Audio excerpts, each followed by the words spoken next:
กระทรวงศึกษาธิการและกีฬาประกาศพนักงานออกพักการหับอุดหนุนบำนาญ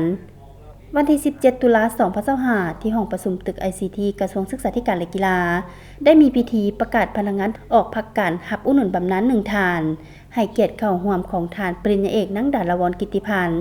รองรัฐมนตรีกระทรวงศึกษาธิการและกีฬามีหัวหน้ากรมห้องกรมสถาบันศูนย์และภาคส่วนที่เกี่ยวข้องเข้าร่วมในพิธีได้มีการผ่านแจ้งการของคณะจัดตั้งศูนย์กลางภาคฉบับเลขที่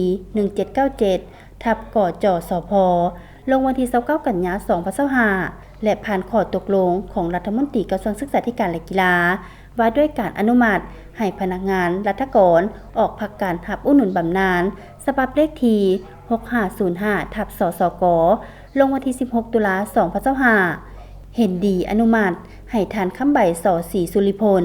อดีตรองหัวหน้ากรมการเงินกระทรวงศึกษาธิการและกีฬา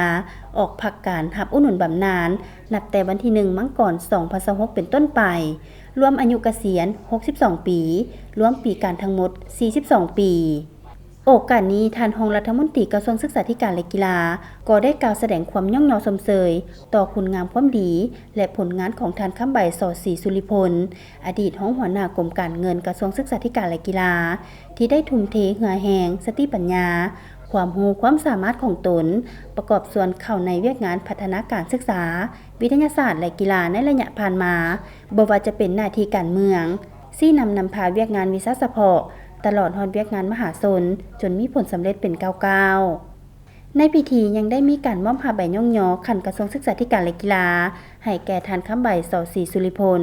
อดีตรองหัวหน้ากรมการเงินกระทรวงศึกษาธิการและกีฬา